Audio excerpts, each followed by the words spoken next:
Varicose veins తో బాధపడుతున్నారా? భారతదేశంలోనే బెస్ట్ ట్రీట్మెంట్ అందించే ఏకైక హాస్పిటల్ ఏవిస్.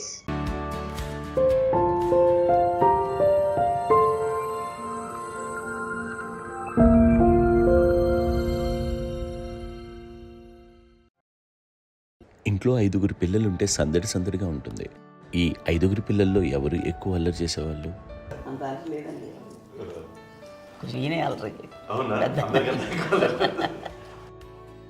అమ్మ ఇక్కడ ఒకటి అల్లరికి, హుషారుకి, చలాకితనానికి, చిలిపితనానికి ఆ తేడా తెలుసుకుని చెప్పమ్మా.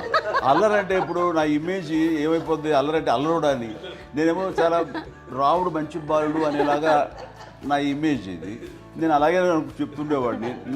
నా ఉద్దేశం అదే. నేనేమో అల్లరి నన్ను అంటే చలాకితనం అమ్మ అల్లరు అనుకునేది. లేదండి, ఎక్కువ హుషారు కానీ చాలా బాగుండేవాడు అబ్బాయి. ఇంట్లో పనులన్నీ మీకు సాయంగా ఉంటాయి? అవునండి, వాడే చేసేవాడు. అది ఇంట్లో ఎవరు ముట్టుకునేవాడు కాదు. మా నాగబాబు అస్సలు ముట్టుకునేవాడు కాదు. అన్నిటికీ నాకు ఆయన సహాయమే పాపం. నాన్న ఆయన ఉద్యోగం వెళ్ళిపోయారు. నేను పాక్కుంటూ అలాగా వెళుతూ వెళ్ళిపోయాను. నాకు తెలియదు. తర్వాత అమ్మ చెప్తుంటే లేదుగా మాత్రం కొన్ని కమ్మర కోలు ఉంది. ఒక అది పెట్టి అది వెళ్ళి కూర్చోతా ఏడుస్తున్నాను రోడ్డు మీద. ఏసరికి వాళ్ళు 3 years. చెల్లెళ్ళకి ఇచ్చిన సలహా ఏంటి? అంటే ఇండిపెండెంట్గా ఉండమంటారు అమ్మ. ఎవరిని డిపెండ్ అవ్వద్దు. నీ పిల్లలు నువ్వే జాగ్రత్తగా నేర్చుకో, ఎవరినైనా చేయకు, డిపెండెంట్గా పెట్టద్దు అని ఆవిడ మాకు బాగా ఎక్కువ చెప్తుండేది. నాకు కొంచెం టఫ్ టైమ్స్లో కూడా నీ పాటు నువ్వే ఉండాలి, ఎవరి దగ్గర ఉండదు, ఎవరింట్లో ఉండదు, మా దగ్గర కూడా ఉండదు, నీ ఇద్దరు కుటుంబం నువ్వే ఉండాలి. అది కష్టం కదండి అట్లా చెప్పడం. చెప్పారు, చాలా తక్కువ చెప్పారు. బట్ నాకు అదే ఇచ్చే ధైర్యం. ఇండిపెండెంట్గా అట్లా ఒకరి దగ్గర ఉంటే నీ గౌరవం తగ్గిపోతుంది, ఎక్కడ ఉండదు. అది చాలా నాకు చాలా ఇన్స్పైరింగ్ ఉండేది అన్న మాటలు.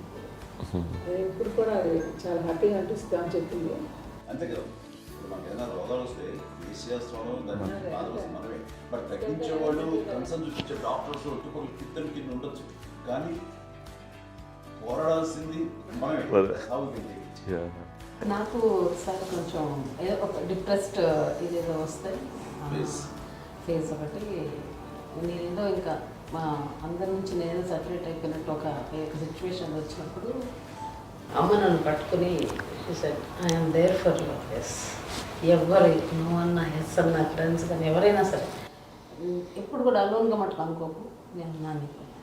ఆవిడ నన్ను పట్టుకొని ఇచ్చిన అఫెక్షన్ లేదా ఫీలింగ్ అసలు బలం అన్నమాట. ఇంకా ఏంటంటే ఏమన్నా చేయగలను నేను, పర్లేదు ఇంట్లో ఏదైనా సాధించగలను అని ఒక భరోసా తల్లి దగ్గర నుంచి రావడం అనేది నాకు ఎవరు అవసరం లేదనిపించింది. అంత స్ట్రాంగ్గా ఆవిడ support, very strong, very practical. అంత స్ట్రాంగ్ చేసింది నాన్న చెప్పండి. మా పిల్లల విషయంలో మేము కూడా మేబీ అంత స్ట్రాంగ్ కాదేమో, సెన్సిటివ్గా ఉంటాం, కానీ అమ్మ మటుకు చాలా స్ట్రాంగ్గా ఉండి మమ్మల్ని కఠినంగా ఇలాగే ఉండాల్సింది, ఇలా ఉండండి, అప్పుడే మీరు నేర్చుకుంటారు. ఇక్కడ అమ్మ పాజిటివ్నెస్ గురించి మీకు మాట చెప్పాలి. అంటే తన బిడ్డలకే కాదు, ఈ రోజున మా రెండో పాప శ్రీజ కూడా తనకి లైఫ్ చిన్న డిస్టర్బెన్స్ వచ్చింది. ఆ టైంలో కూడా తను ఏముందంటే అప్పుడు నాన్న దగ్గరికి వెళ్ళాను, తను ఇచ్చిన భరోసా, తను ఇచ్చిన మాట వెళ్ళలేని ధైర్యం వచ్చింది నాకు. నాన్నమ్మ దగ్గర ఎప్పుడు కూర్చోస్తాడు అక్కడే పాజిటివ్ ఫీలింగ్ వస్తుందని నాతో షేర్ చేసుకుంటాను. తను మాతో చెప్తుంటే అనిపిస్తుంది కరెక్ట్. అమ్మ ఏం పర్లేదమ్మా, లైఫ్ అంటే ఒకరితోనే అయిపోదు, ఆ ఒక్కరి వల్ల వాళ్ళ ఇన్ఫ్లుయెన్స్ తోటో వాళ్ళు మన మీద నియంత్రించడం కానీ మన బాధల్ని వాళ్ళు చేయడం అవుతాం. జస్ట్ నువ్వు నీ గురించి నీ మనసులో ఏదనిపిస్తే, నీ గుడ్ ఫీలింగ్ ఏది వస్తుందో ఆ ఫీలింగ్ ప్రకారం వెళ్ళిపోదు. అంటే ఆ జనరేషన్ పీపుల్ ఎక్స్పెక్ట్ చేయం అలా కాదు. ధైర్యం ఉండి అందరికీ ధైర్యం బాగా దూరుకొస్తారు. ఫాదర్ కూడా, మా నాన్నగారు కూడా అస్సలు ఎప్పుడు అనేవాళ్ళు, ఎప్పుడు మీరు పెట్టే చెయ్యి మీరు ఎప్పుడు పైన ఉండాలి తప్ప తీసుకునేలా ఉండకండి, చేతులు పెట్టుకొని అనే అట్లాంటివి చెప్తుండేవాళ్ళు. అందుకని మాకు ఇంకా ఇండివిజువాలిటీ మాకు బాగా, ఎప్పుడు కూడా ఒకళ్ళని అడగడం అని, బ్రదర్స్ని అడగాలన్నా కూడా మాకు అది పడిపోయింది మైండ్లో, కొంచెం కష్టంగా ఉంటుంది. సో నాకు అంటే ఆవిడ మా అమ్మ ఏదన్నా కొంచెం డిప్రెస్ అయినా నేను చాలా ఎక్కువ ఇంకా అమ్మకి షేర్ చేసుకుంటే అన్నయ్య కూడా లేడు. అన్నయ్య ఉన్నప్పుడు ఓకే, లేనప్పుడు నేనే ఎక్కువ షేర్ చేసుకున్నాను. బట్ ద బెస్ట్ థింగ్ మా అమ్మ దగ్గర నుంచి హగ్ అండి. ఈరోజు కూడా మా అమ్మని హగ్ చేసుకోకపోతే అంటే అది నాకు మా అందరిలోనూ, అంటే ఆవిడ పెద్ద చదువుకున్న వ్యక్తి కాదు, పెద్దగా బయటికి వెళ్ళి ఎక్స్పోజర్ కాదు, కానీ ఇవాళ చెప్పాలంటే మీ అందరికీ ఆవిడ ఒక వైఫై లాంటిది. Yes you can say that. Yes yes. ఇంకొక అడ్వైజ్ కట్టండి, అమ్మ విషయంలో నేను గొప్పగా ఫీల్ అయ్యేది, కానీ చాలామంది పెద్దలు రిటైర్ అయిపోయి విశ్రాంతి తీసుకుంటున్నటువంటి పెద్దలందరూ కూడా ఆచరించే విధంగా ఒక విషయాన్ని నేను గమనించాను. ఇప్పుడంటే నా దగ్గర ఉంటుంది కాబట్టి ఉన్నాను. అమ్మ విడిగా ఇంకొక ఇంట్లో ఉండేది, 9 సంవత్సరాలు నాన్నగారు పూర్వం దగ్గర నుంచి ఉండేది. 5 సంవత్సరాలు ఒంటరిగా ఉండి నన్ను బిడ్డలందరూ ఎవరు మానాలు వెళ్ళిపోయారు, నేను ఒంటరి అయిపోయాను అన్న ఫీలింగ్ అమ్మకు ఎప్పుడు ఉండేది కాదు. తర్వాత బిడ్డలు వాళ్ళ టైం బట్టి వచ్చి చూసుకుంటే సరిపోతుంది. అది వారమా, నెలక, 2 నెలక, అసలు ఒకసారి రాలేని పరిస్థితిలో ఉంటుంది. 5-6 నెలల పాటు ఇదే ఊళ్ళో ఉండి పక్క వీధుల్లో ఉండి ఎవరి పనులు వాళ్ళు బిజీగా ఉండి, ఎవరి షూటింగ్ వాళ్ళు బిజీగా ఉండి, ఎవరి ప్రొఫెషన్లో వాళ్ళు బిజీగా ఉండి, ఎవరి ప్రొఫెషన్లో వాళ్ళు బిజీగా ఉండి, తన సంసారం తను బిజీగా ఉంటాను. ఒకసారి అమ్మ ఏమి ఫీల్ అయ్యేది, ఏంటమ్మా రావట్లేదు, అసలు పట్టించుకోవట్లేదు ఏంటి అంటే, అంతేలేమ్మా అని ఇలాంటి నిరసన మాటలు కానీ, ఈసరింపు మాటలు కానీ, లేకపోతే న్యూనతాభావం కానీ ఇలాంటివి ఎప్పుడు అమ్మకు లేవండి. వచ్చారు అబ్బాయి ఏం చేసి పెట్టడా చెప్పండి అంటూ చాలా పాజిటివ్ ఉంది. ఇప్పటికి కూడా తను సపరేట్ కిచెన్ మా ఇంట్లో ఎంతో ఉంటుంది, వేరే ఎందుకంటే అమ్మకి మోస్ట్ స్ట్రెస్ బస్టర్ వచ్చేసినా లేకపోతే రిలీఫ్ ఏంటంటే తన కిచెన్లో కూర్చొని వండి అందరికి పెట్టాం. ఇప్పటికీ కళ్యాణ్ బాబు అక్కడక్కడ తిరిగేసి ఎక్కడో చేసి నిరసన చేసి అన్ని రకాలే చేసి వస్తే అమ్మకి చాలా జాలి. ఆడేదో ఇంకా మేము గుడ్లా కష్టపడుతున్నాం, కానీ ఆడి ఎంతగా వెళ్ళేదో ఈ టీవీలో వాటిలో అది ఎక్కువగా చూపించేసరికి వాడే కష్టపడతారు, మేము కష్టపడలేదు ఫీల్ అమ్మకి. అందులో వాడు రాగానే ఎలా వచ్చేవా అని అమ్మ ఎక్కడ కళ్యాణ్ బాబు అంటే ముందు అమ్మను కానీ ఎక్కడ కళ్యాణ్ బాబు తను ఎక్కడ ఉంటాడో ఏ ఉంటాడు తెలుసు. అది తెలిసిన తర్వాత ఎక్కడ తను వాడికి ఇష్టమైన బిర్యానీ అవి చేసి చక్కగా పంపించి అన్నీ చేస్తుంది. అట్లాగా బిడ్డలకి పెట్టడమే తప్ప బిడ్డల నుంచి ఈ వయసులో ఎక్స్పెక్ట్ చేయడం లేకపోగా కొంచెం పట్టించుకోవట్లేదు అనే ఒక న్యూనత భావంలోకి వెళ్ళిపోయి సైకలాజికల్ డిప్రెస్ అయ్యే మదర్ మాత్రం కాదు.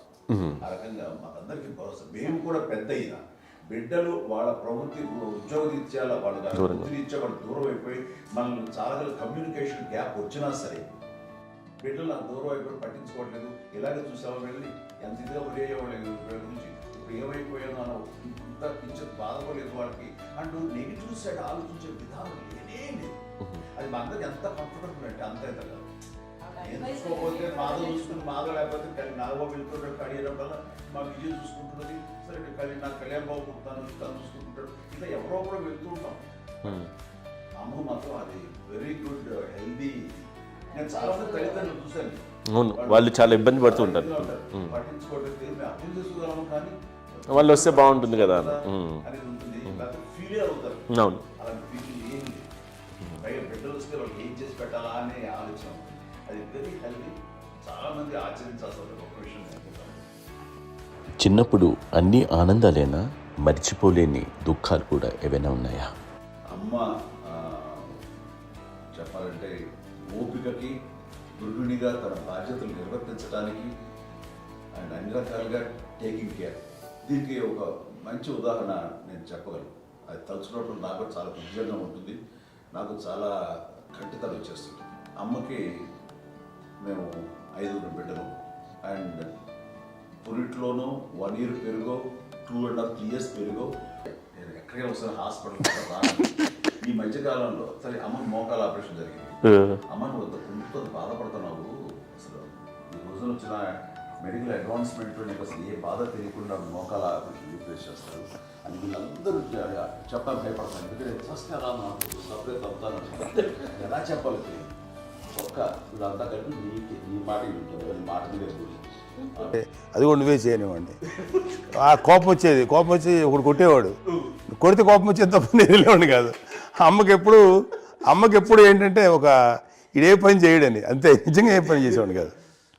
అవునా?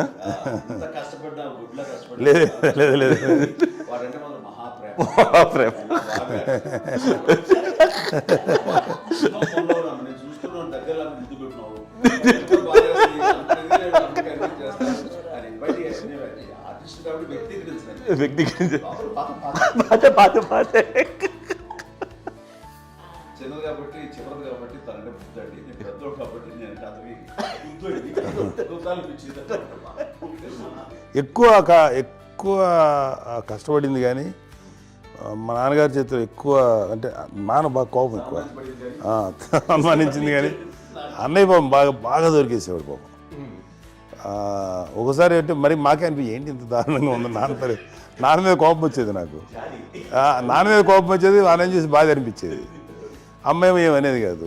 సరే అయినా సరే ఎప్పుడు కూడా పోనీ అన్ని చేసినా మళ్ళీ హైపర్ యాక్టివ్ ఉంటాడు. అన్నయ్య పుట్టడమే భయంకరమైన హైపర్ యాక్టివ్. ఒకప్పుడు అమ్మాయిల్ని ఎక్కువగా బయటికి పంపించేవాళ్ళు కాదు, అబ్బాయిల మీద కూడా అనేక ఆంక్షలు ఉంటూ ఉండేవి. మీ పిల్లల్ని అలా ఆంక్షల మధ్య పెంచారా, లేకపోతే పూర్తి స్వేచ్ఛనిచ్చారా? అంటే మాకు మా నాన్నగారు కానీ మా అమ్మగారు కానీ అండి మాకన్నా చాలా బ్రాడ్ మైండ్ ఉన్న వ్యక్తులండి. ఎందుకంటే పిల్లలు ఎక్కడన్నా బయటకు వెళ్తే ఇప్పుడు మేమైతే భయపడిపోతాం. మా విజయ్ కానీ మా చిన్న చెల్లి అన్నయ్య నేను అందరం కూడా ఇవాళ ఉన్న పరిస్థితిలో వాళ్ళు ఎప్పుడు భయపడేవాళ్ళు కాదండి. ఎక్కడికి వెళ్తాను నీళ్ళని ఇచ్చేవాళ్ళు, లేట్ అయినా అసలు ఏమనేవాళ్ళు కాదు. లేకపోతే ఏదైనా మోటార్ బైక్లు వేసుకున్నాం, లేకపోతే కారులో ఎట్లా పడితే ఎట్లయినా సరే ఏమనేవాళ్ళు కాదు. వాళ్ళు తెలియకుండానే మాకు ఒక ఫ్రీడమ్ ఇచ్చారండి. సో దట్ అదే ఆ ఫ్రీడంలో భాగమే అన్నయ్య కానీ ఇండస్ట్రీకి వెళ్ళాలంటే కూడా ఒక వ్యక్తి ఒక కొడుకు ఒక గొప్ప కెరీర్ని పర్సూ చేసుకుంటూ వెళ్తున్నప్పుడు నాన్నగాని అమ్మగాని ఓపెన్ మైండ్ తోటి అసలు నువ్వు వెళ్ళి నాన్న ఎంతకాలం వెళ్తావు నువ్వు ప్రయత్నించని చెప్పి అలా వదిలేశారండి. అన్నయ్య కూడా ఏంటంటే మోస్ట్ రెస్పాన్సిబుల్గా వెళ్ళి చాలా మేజర్ అమౌంట్ అన్నయ్యకి కూడా పెద్ద అమ్మకు వందలు ఇచ్చేది కాదు. కరెక్ట్గా ఆ ఇన్స్టిట్యూట్లో చదువుకునేటప్పుడు ఎంత ఇవ్వాలో కరెక్ట్గా ఇచ్చేది. తనకి ఎక్స్ట్రా ఖర్చు పెట్టుకుంటే అంటే అట్లా ఉండేది పరిస్థితి. అంతే కదా, అంత జాగ్రత్తగా అన్నయ్య కూడా అంత రెస్పాన్సిబిలిటీగా రెసిప్రోకేట్ అయ్యి చేసి, అందువల్ల మా అమ్మ నమ్మకం చూడాలి, మా అమ్మగారి మా నాన్నగారి నమ్మకాన్ని అంటే ఎప్పుడు అది వాళ్ళు ఇంత నమ్మకానికి 10 times ఇచ్చాడు.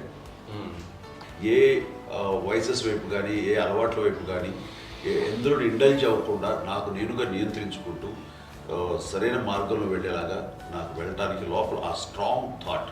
అడగగానే వాళ్ళు రెసిస్ట్ చేస్తే ఇచ్చానని ఆపేశారు అని ఏదో చిన్న రిలక్టెంట్ ఫీలింగ్ ఉంటుంది. వాళ్ళ మీద చిన్న కోపం నిరసన ఉండేది.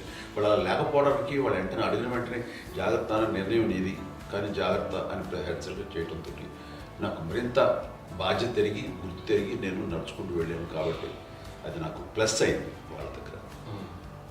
అంటే మదర్ అంటే తల్లి అనే కాదు, మదర్ ఫిగర్ ఎవరిచ్చినా సరే అది నానైనా తల్లితో సమానం అనుకుంటాను. నాగో చెప్పినట్లుగా అట్లాగా అలిసిపోయి వచ్చిన నాకు కాళ్ళు నొక్కుతుంటే నాకు భయం వేసేసేది. ఆ తర్వాత పడుకో గదవాయించేవాడు, అది కూడా కోపం. అంటే ఉదాహరణ అంటే మళ్ళీ అదే నాకు వెళ్ళి తిడతారు, ఎందుకు కాదు పడుకుని ఎక్కడ నిద్ర వస్తాయండి నాన్న అంటే. సో ఆ రకంగా నాన్న తన ప్రేమ చూపిస్తుంటాను. ఆ తర్వాత గోండా టైంలో కూడాను నేను ట్రైన్ కింద వెళ్తుంటే నాన్న అక్కడే ఉన్నారు, రాజమండ్రి దగ్గర ప్రాంతంలో. ఆయన చాలా కోపం చేస్తుంది, ఇలాంటి చేస్తుంటావు నువ్వు, ఏదైనా అయితే ఏంటి అనేది చెప్పి. ఏం పర్లేదన్నా ఏమవుతుందో అన్ని రకాల సేఫ్టీ అన్ని రకాల జాగ్రత్త తీసుకున్నాం. ఈ రోజు ఉన్నంత సేఫ్టీ అప్పుడు లేదు. అయినా సరే రేపు పొద్దున నీ కొడుకులు ఇలాంటి పరిస్థితుల్లో నీకు తెలిసి వస్తారు అప్పుడు అనేవాడు. ఎన్నిసార్లు అనేవాళ్ళు నాకు నిజంగానే మగధీర టైంలో గుర్ర పెట్టుకుని ఆ రోడ్డు మీద పడిపోయాడు అని తిన్నప్పుడు ఆ ఫస్ట్ టైం ఆ ఫీలింగ్ కలిగింది. అలాగే పీటర్ హెయిన్స్ అనేవాడు ఫస్ట్ మగధీరలో జంప్ చేస్తారు, మోటార్ బైక్ జంప్ చేసినప్పుడు ట్రైల్లో పీటర్ హెయిన్స్ అంత హైట్ నుంచి 20 feet 25 feet హైట్ నుంచి పడిపోయి మొత్తాన్ని బోన్స్ని ఎరగొట్టుకుని వాడు 7 నెలల వాడు ఇప్పుడు హాస్పిటలైజ్డ్. అది వీడైతే ఏ ఊరు తలుచుకుని భయం వేసేసేది. అప్పుడు నాన్న గుర్తుకు వచ్చేవాడు, ఓహో వాళ్ళ టెన్షన్ ఇంతే లేవు, మనకి మన కొడుకు వస్తే తెలియదు ఈ మాట నాన్న ఎప్పుడు అన్నారని అనిపిస్తుంది. Sweet memories. అత్త కోడళ్ళ మధ్య అనుబంధం ఎలా ఉంటుంది? సురేఖ్ గారితో మీకున్న అనుబంధం గురించి చెప్తారా? మాకండి కోడలు కాదండి, నా కూతురండి. అంత బాగుంది. మీది ఒక అందమైన ఉమ్మడి కుటుంబం, అందరూ కలిసి ఉంటారు. ఇంత ఆనందంగా ఉండడానికి కారణం ఏంటి? దీనికి పునాది ఎవరే వేశారు? మా నాన్నగారి క్వాలిటీ నేను ఎగ్జాంపుల్ చెప్పగలను. అమ్మ వాళ్ళ ఇంట్లో పెద్దది, వాళ్ళ నాన్నగారు అంటే మా తాతయ్య గారు ప్రొహిబిషన్. ఇప్పటికీ అమ్మ కాకుండా 4 బిడ్డలు, అమ్మ తర్వాత అబ్బాయి, అబ్బాయి తర్వాత 3 ఆడపిల్లలు. వాళ్ళు ఏంటంటే రాకరావడి నాగబాబు కంటే కూడా చిన్నమ్మ, అది ఆ వయసు అంత చిన్నవాడు. అమ్మ మా పిన్నమ్మని నాకంటే చిన్నవాడు. అలాంటి పిన్నమ్మల్ని ఆయన వీళ్ళ నాగ చనిపోయిన తర్వాత తన ఫ్యామిలీ అంతగా నాన్న పెంచారు. నాన్న కూడా అరాపురా శాలరీ మీద బతికేదే తప్ప కూడా కాదు. సో తనకు మిగిలిన దాంట్లో మళ్ళీ ఆ ఫ్యామిలీని చూసుకోవడం, మా అమ్మమ్మని చూసుకోవడం, వాళ్ళ మంచి చెడు చూసుకోవడం. వాళ్ళకు ఇల్లు మాత్రం ఉంది మొగల్తూరులో. ఆ ఇంట్లో వాళ్ళు అద్దెకు వస్తే ఆ కొంచెం డబ్బు నానిచ్చే అక్కడ పొలం కొనిచ్చారు. ఆ పొలం మీద ఇచ్చే డబ్బుతోటి అంతా బాగా చూసుకోరు తన ఫ్యామిలీ లాగా. అందరికి మ్యారేజ్ కాబట్టి నాన్న ఫస్ట్ సూత్రధారి. అమ్మ కూడా ఫ్యామిలీ బాండింగ్, టుగెదర్నెస్ అనేది స్ట్రాంగ్గా ఉండటానికి నాన్న ఏర్పాటు చేసినటువంటి బీజం అది అమ్మ కంటిన్యూ చేస్తుంది. మేము ఇవన్నీ చూసి మేము నేర్చుకుని మేము టుగెదర్ అంటున్నాను. అందునే we are very rich in terms of emotional bonding. ఇప్పటికే ఎవరికి ఏ కష్టం వచ్చినా, ఎవరికి ఏది ఇబ్బంది వచ్చినా సరే మొత్తం అందరం గురిపోతాం. ఏ లెవెల్గా వెళ్ళిపోయి మోర్ సపోర్ట్ చేస్తాం. అంటే వీ డోంట్ ఎక్స్పెక్ట్ అంత చేయముంది. ఎస్, ఒకరినొకరు భరోసా. అది మా ఫ్యామిలీ మేము వెరీ స్ట్రాంగ్ అని చెప్పాలి. పెద్దవాడు కాబట్టి అవకాశం నాకు వచ్చింది కాబట్టి అమ్మ ఇది ఎప్పుడు ఎవరు కొన్ని విషయాలు నాగబాబు సపోర్ట్గా ఉంటాడు. నాగబాబు ఉండి వాడు ఉంటాడు భరోసా. అలాగే ఆడపిల్లలు. మీ అందరిలోనూ అమ్మని ఎవరు ఎక్కువ జాగ్రత్తగా చూసుకుంటారు? ఎందుకంటే ఎగ్జాక్ట్లీ మేము కూడా గమనించలేని సున్నితమైనటువంటి విషయం, లైక్ హెల్త్ విషయం కానీ, అమ్మ మూడు కానీ, అన్నయ్య ఎంత క్యాజువల్ ఎంత బిజీగా ఉన్నా ఒక అమ్మాయి ఉంటుంది. అలాగే చాలా చిన్న చిన్న విషయాలు కూడా చాలా మెడికల్ ఇంట్రెస్ట్. అందుకని మాకు అన్నయ్య ఉన్నాడు, అన్నయ్య దగ్గర ఉంది అమ్మ అంటే ఇంకా ఎక్కువ రిలాక్స్ అయ్యాను. అన్న దగ్గరికి వచ్చాక మేము అందరం చాలా కంఫర్ట్ అయిపోయాం. ఎప్పుడు ఎవరు కొన్ని విషయాలు నాగబాబు సపోర్ట్గా ఉంటాడు. నాగబాబు ఉండి వాడు ఉంటాడు భరోసా. అలాగే ఆడపిల్లలు ఇట్లా ఒకరినొకరు కాంప్లిమెంటింగ్ టు ఈచ్ అదర్ అండి. అవి ఒక్కరు కాదండి, అది వాళ్ళు అమ్మే చూపించే ప్రేమగా నేను చెప్పగలను. కానీ బట్ దీని అందరూ సూత్రధారి నాన్న తర్వాత అది అమ్మ మెయింటైన్ చేస్తారు. ఒకళ్ళు భరోసాగా ఉండేవాళ్ళు అంటే అందరూ కలిసి సపోర్ట్గా ఇది చేయడం. పెద్దనాన్నగారి పిల్లలు కూడా ఆయన చూసేవారు. మా నాన్నగారు అన్నయ్య గారు నాన్నగారు వాళ్ళ బిడ్డలు కూడా ఇక్కడే ఉన్నారు. వాళ్ళు కూడా అమ్మాయి వాళ్ళకి ఉంటుంది. మా చెల్లెలు కూడా వస్తే నేను అనుకోవట్లేదు. సూర్య కూడా ఉంటుందని నేను అనుకోవట్లేదు. అలాంటి గొప్పగా ఇది. అండ్ ఆ రకంగా షీఈ్ వెరీ చాలా గొప్ప జన్మం. అమ్మకి చిన్న మానసికంగా చిన్న ఏదో ఒక డిప్రెషన్ అది వచ్చింది. ఏదో నాన్న గుర్తుకొచ్చో, నాన్న లేరనో, అయితే వాళ్ళ అమ్మగారు కూడా అదే టైం చనిపోయారనో, తన దగ్గర ఉంటారు. ఏదో ఉన్నప్పుడు మేము అందరం సపోర్ట్గా ఉండి మా కొన్నాళ్ళు నా దగ్గర ఉంటుందా అని చెప్పేసి అప్పట్లో అమ్మ వేరేగా ఉంది.